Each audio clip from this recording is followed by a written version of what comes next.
우리가 자연을 보고 누릴 수 있다는 건 아주 고마운 일인데요. 아름다운 풍경과 재미있는 역사를 간직한 두동령 9mm를 찾아가 봤습니다. 이렇게 푹푹 찌는 거 보니까 이제 완연한 여름이 된 것 같습니다. 예, 그런데요. 아주 뭐 그 들의 곡식이 막 딱 익는 게 바로 보입니다. 그래도 이제 더운 여름이지만 이렇게 더위시켜주는 강도 있고 예. 이렇게 숲도 있어가지고 예. 울산이 참 멋진 동네 같아요. 아, 예, 예. 특히 이제 9mm는 아주 저 자연이 아름답고 또 저 옛날에 또 큰 마을이었습니다. 이쪽이 9mm라고 하죠. 지금은 이제 그러니까 마을이 많이 사라져가는 그런 아쉬운 마을이 이 마을이 됩니다. 그런데 이 마을에 또 숨은 얘기가 많아요. 그 마을 총 한 6개 마을이 9mm에 속해 있는데 마을마다 숨은 역사와 전설 말이에요. 참 얘기거리가 많은 곳이 바로 이 지역입니다. 오, 어떤 역사들인지 궁금한데요? 예, 예, 한번 가보실까요? 한번 찾아가 봅시다. 좋습니다. 가보시죠.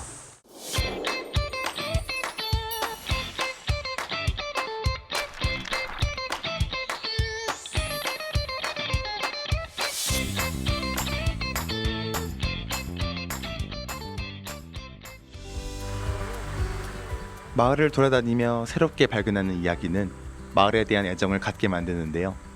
이번에 애정을 쏟을 마을은 그 유래부터 특이합니다.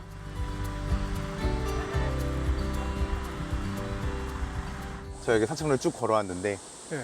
시내와의 산책로와 예. 시골 산책로 많이 다른 것 같습니다. 예. 구빈이 마을은 혹시 그 구미호가 살아가서 이렇게 그렇게 지어진 이름인가요? 그렇긴 그런 말은 아니고 구밀이라는 게 이제 구시에다가 이제 대밀의 그 밀 합쳐서 구밀이라고 그래요.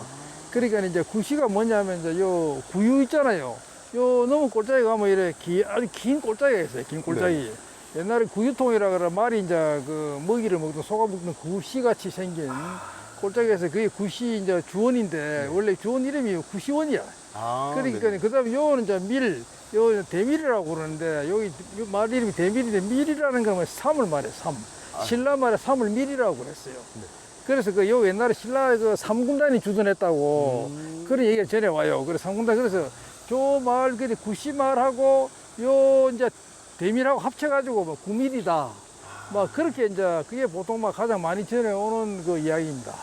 그럼 마을이 합쳐져가지고 이렇게 지어진 거군요. 예, 그런데 엄밀하 여기는 마을이 6개 마을이 있어요. 6개. 6개나요? 예, 여기 제일 큰 면사무소 네네. 마을 요 대밀이잖아요. 그래서 저 밑에 가면 양수정이라고 있어요. 양수정. 그 지금은 마을이 없어졌습니다. 그 2000년에 대곡댐이 생겨서 없어졌는데 그 두 개를 합쳐가지고 이제 대정이라고 대정. 그래서 저 산 넘어가면 이제 마을이 4개가 있어요. 4개. 4개가 뭐냐? 맨 밑에 주원마을, 그다음에 그 위에 이제 그 중리마을, 그다음에 이제 저 올라가면 허지기마을, 또 맨 마지막 위에 당산마을, 마을 4개가 쭉 이래 산 넘어가면 있어요. 그 사실은 이제 옛날에 저쪽이 굉장히 원래 발전했던 마을이고, 요거는 이제 외정시대 이제 그 말하자면 이제 신장로가 나면서 크게 발전한 마을이다. 9mm의 자연마을을 하나하나 둘러보려고 하는데요. 그 첫 번째는 주원마을입니다. 이 마을은 예부터 많은 사람들이 왕래했다고 하는데요. 여기는 이제 그 주원마을입니다. 주원마을이라고 그 옛날에 그 원마을이었거든요. 원마을요? 예, 원이라는 게 이제 30마다 관영 예의수 그 있었던 마을이 바로 이 마을인데 바로 저 자리가 옛날 원자리고 그다음에 그 경주에서 이래 넘어오는 길은 바로 이 또랑길입니다. 또랑 옆으로 길 따라 쭉 이렇게 내려와가지고 그래서 이 골짜기가 굉장히 길잖아요. 이거 굉장히 깁니다. 그래서 이게 이제 구시원이라고 해서 구시가 뭐냐면 소 여물을 먹이는 걸 구유라고 그래요. 구유통이라고 그러잖아요. 꼭 생긴 게 구유통 같잖아요. 이렇게 길쭉하게 말이에요. 여기 약간 먹이를 먹던 그 약간 통 느낌이었군요, 여기가. 예, 그렇죠. 그래서 그 구시원 또 구사원이라고 그랬고 뭐 그런데 그 보통 그걸 이제 우리 한자로 옮겨가지고 주원이다. 선생님, 그럼 이쪽이 원이었던 만큼 많은 네. 사람들이 많이 왕래를 했던 그런 곳이었던 것 같습니다. 아, 그렇죠. 옛날에 두동 옛길이라고 그러잖아요. 범수 옛길이 이제 쭉 있으니까 뭐 장사꾼들, 뭐 장돌뱅이들, 그 다음에 시집가는 신부들, 뭐 그다음 친척 찾아보는 제사 보러 가는 양반들, 노인들까지 뭐 많이 다녔죠. 저쪽 울산 쪽으로 가지니까 은양으로 가지잖아요. 네네네. 그래 여기 요지입니다. 그러니까 저기서 이제 뭐 넘어와도 이쪽을 거쳐가고 이리 와도 거쳐가고 또 마을이 이래 뭐 시기도 좋고 이래 밤에 누워 자기도 하고 하여튼 뭐 그런 역사가 있는 말이 바로 이제 이 주원 원말이죠. 아, 이게 완전 사람들의 핫플. 옛날 네. 사람들의 핫플이었군요. 지금은 집이 띄엄띄엄 있는 한적한 마을이지만 조선시대에는 교통의 요지였는데요. 그 당시 마을의 풍경을 담은 시 한 편이 남아 있습니다.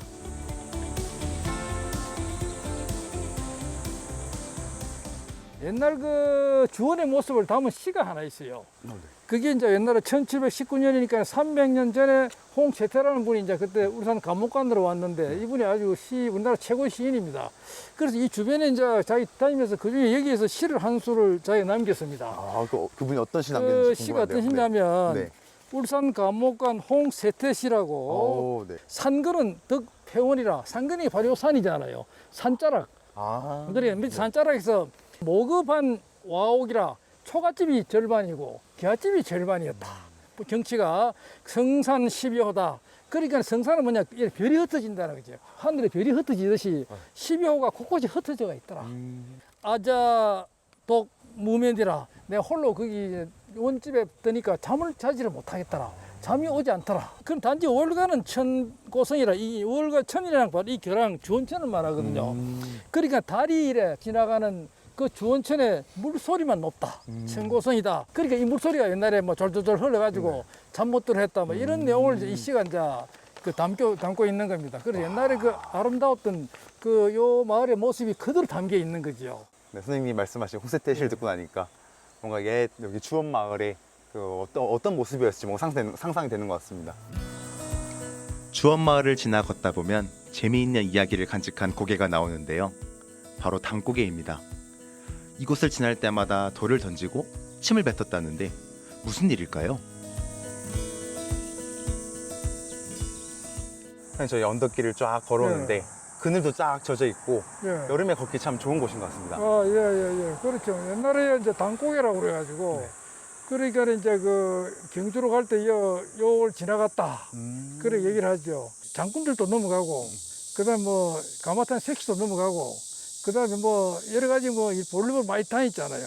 그 여기 선앙당이 있었는데 그 선앙당에 이제 고개를 넘어가는 사람이 빌었다고 그래요. 빌고 갔다. 근데 비는 데는 이제 그 돌멩이를 3번 던지고 침을 3번 뱉었다고 그래요. 그 선생님이 지금 돌을 준비해 오신 건가요? 아, 여기 네. 돌을 한번 던져볼까요? 하나, 네. 둘, 셋, 이렇게 던진다. 그 신에게 이제 비는 행위, 그 고개를 넘어가는 안전을 비는 행위라고 그래요. 그러고 이제 그 침을 3번 뱉는 거는 이제 액을 뱉어낸다. 그러니까 예를 들면 상을 넘다가 뭐 넘어진다든지 뭐 도적을 만나든지 이런 걸 피하기 위해서 그래서 침을 3번 그 택 뱉고 넘어갔다. 그리고 또 하나 재밌는 거는 이 고개를 중심으로 해가지고 이제 형산강과 그 태화강 물길이 나뉩니다. 그래서 여기 정상에 물이 떨어지면 이쪽으로 이제 흐르면 이제 그 여기는 대곡천으로 들어가서 그러니까 태화강이 되는 거지. 태화강. 그 다음에 저쪽으로 떨어지면 이제 형산강으로 들어가서 포항만으로 들어가서 그 경주 시내를 거쳐서 포항으로 가는 거죠. 그 여기가 분수령이라고 그래요. 분수령. 딱 그 울산과 그 예. 경주와 포함을 나누는 그런 곳이군요, 여기가. 예, 맞습니다. 예. 담고개를 지나 걷다 보면 이름부터 재미난 허지기 마을이 나오는데요. 예쁜 풍경과 어울리지 않는 허지기. 무슨 뜻인지 짐작이 되시나요?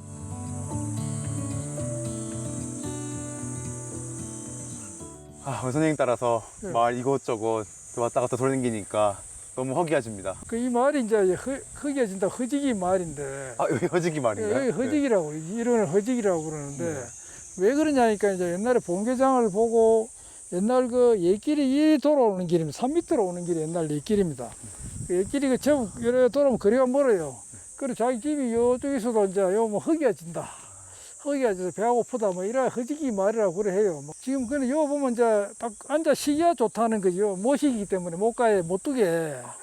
그래서 그 요 못이 이제 시북지라 그래 시북지. 이 뒤에 있는 이 호수가 이름이 있었군요. 예, 시북지인데 이 전체를 시북이들이라고 그래요. 네.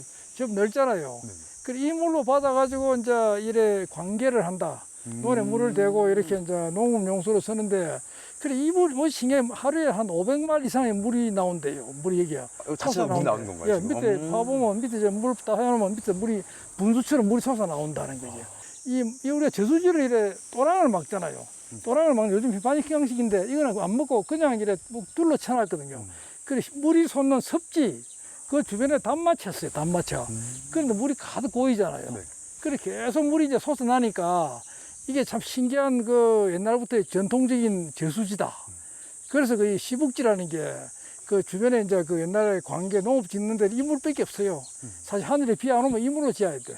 참 중요한 곳이라는 거죠. 그 옛날 마을 사람들이 이 길을 왔다 갔다 할 때 허기가 지면은 예, 이쪽 물도 길어서 먹고 하는 뭔가 오아시스 같은 그런 존재였을 것 같습니다. 예, 그렇습니다.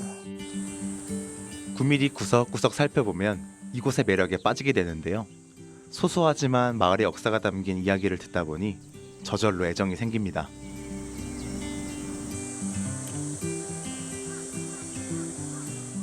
선생님 따라서 이렇게 마을에 쭉 들어오니까 예. 제 외할아버지 외갓댁에 온 듯한 느낌이 납니다. 아, 예. 여기는 또 어떤 마을인가요? 이거는 당산마을입니다. 당산마을. 9mm의 그 6개 마을 중에 맨 끝마을인데 그래서 옛날에 그 당수나무 선앙당이 있었다 그래요. 아, 지금은 없는 거죠? 예, 지금은 없고. 네. 그래서 그런데 한자로는 이 당산을 안 쓰고 뭐 다른 의자나무 땅을 쓰더라고. 네. 또. 자원 이 마을은 지금 경주시들이 또 많이 삽니다. 지금 마을에 보면 여기 제실도 있고 뭐 여기 교회도 있고 뭐 마을 회관도 보이잖아요. 네네. 또 뒤에 좋은 집도 많이 보이잖아요. 네네네, 맞습니다. 전원주택지로 많이 들어와 있는데 네. 경주시가 10호 되는데 원래 한 50호 정도 살았다 그래요. 아, 그럼 경주시 분들은 이 마을에 어떻게 하다가 들어오게 된 걸까요? 그러니까 이 제실의 기록이나 뭐 여러 전해오는 얘기에 따르면 임진왜란 끝나고 직후에 들어왔다고 그래요. 그러니까 아마 1599년 이후에 1600년대 초에 들어온 것 같아요.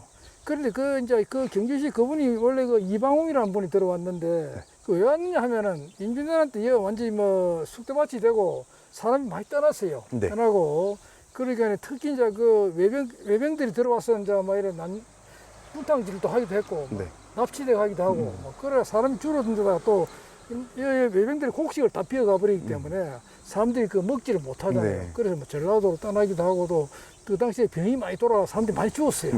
죽으니까 이제 그때 빈 동네에 그 이제 그 홍천읍에 있는 경주시 그 이장웅이라는 분이 들어와가지고 여기 이제 그 자기 마을을 이룬 겁니다. 산 좋고 물 좋고 곡식이 잘 되잖아요. 네네. 그래 참 이제 그 마을이 이제 번성하게 된 거죠. 번성하게 됐으니까 말하자면 이제 그 사실이 살기 좋은 곳이라는 게 이제 그 확인이 되는 겁니다. 당산마을에 오면 꼭 들러야 하는 곳이 있는데요. 바로 박물관입니다. 한적한 시골 마을에 박물관이 필요하나 싶을 텐데요. 하지만 이 박물관이 간직한 이야기를 들어보면 그런 생각이 사라집니다.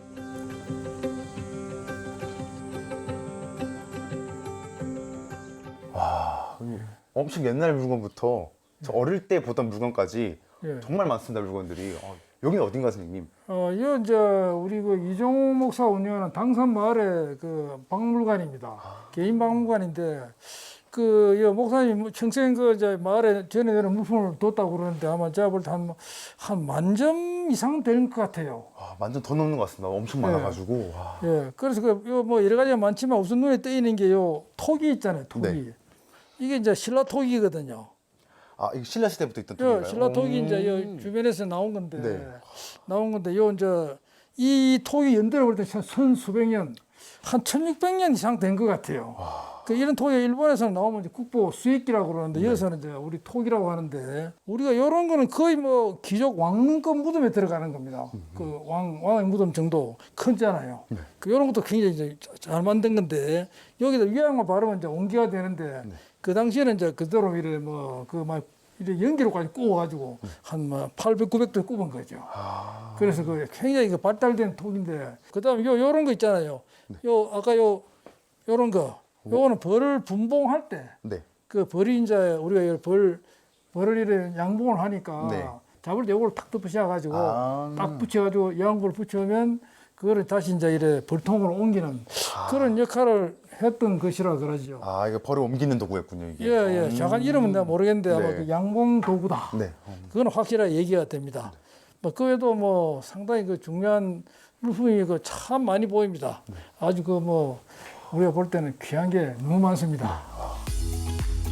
이외에도 마을에서 쓰던 갖가지 민소품들이 많은데요. 물건의 가치를 알아보고 오랫동안 수집해온 이종홍 선생입니다. 그의 수집품에는 추억이 담겨 있는데요. 또 복잡한 중에도 뭔가 귀중한 물건들이 좀 많아 보여가지고 와 진짜 박물관으로서 뭐 가치가 있어 보입니다. 예, 옛날에 쓰던 이제 어른들이 쓰던 그 땀 묻고 이제 때 묻은 그걸 이제 보관하고 있다는 게 이제 저는 하나의 그 뭐 자긍심이라고 그럴까 예, 그런 그게 있습니다. 그럼 이 물건들 중에서 그 목사님 생각하시기에 가장 가치 있는 물건은 뭐가 있을까요?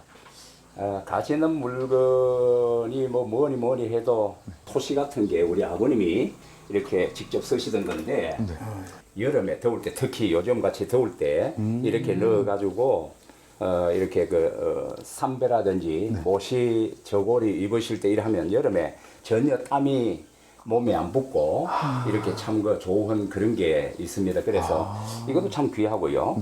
그 다음에 이게 특히 이게 등글개입니다. 등글개인데 옥수수 잡수고 난 뒤에 이게 돼가지고 하는데 이 등글개를 하면 시원해서 저희들도 참 어릴 때 많이 긁었고 지금도 뭐 효자손보다는 이게 더 훨씬 좋은 것 같아요. 네, 그리고 시중 나오는 예, 것보다 또 하나가 이게 이제 개꼬리입니다. 개꼬리로 빗자루를 만들었는데 옛날에 그 초석 우리 그 저 장판 그거라든지 또 그 비닐로 장판에 요게 아주 썰면 잘 쓸리고 거기에다가 이 쓰레기 그걸 양찰 가지고 빈 양찰통 가지고 잘라 가지고 이렇게 아버님 직접 만드셔 가지고 개꼬리도 그렇고 이거도 그렇고 뭐 덩글개도 그렇고 이게 전부 이런 게 아버님이 직접 만드셔 가지고 사용하신 거라서 굉장히 손때가 묻은 거라서 참 귀하다. 저는 참 어느 것보다도 가치 있다 그렇게 생각되어집니다.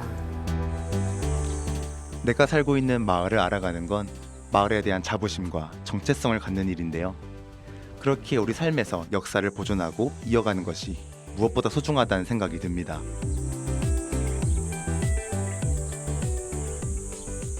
이 9mm 마을을 울산시를 어떻게 기록하면 좋겠습니까? 그렇죠. 군비리가 이제 자연이 아름다운 마을이고 또 역사도 있는 마을이고 또 여기서 많은 또 인물도 배출이 됐고 참 좋은 마을인데 이제 마을이 이제 차츰 이래 노인들이 별세하면서 떠나면서 사라져가니까 막 그런 부분이 좀 대단히 좀 안타깝다. 우리 지금 이 안타까운 현실을 극복하기 위해서 우리가 저 시민들이 좀 신경을 써서 이 마을을 찾아오고 이 마을에 여러 가지 도움을 줘가지고 마을이 다시 옛날처럼 번성한 마을이 되도록 했으면 좋겠습니다. 역사와 경치를 간직한 이 마을이 정말 울산 시민들 그리고 우리나라 사람들한테 많이 알려주면 좋겠습니다. 지역 소멸 위기를 겪고 있는 요즘 9mm 마을의 아름다움이 오랫동안 머무르길 바라봅니다.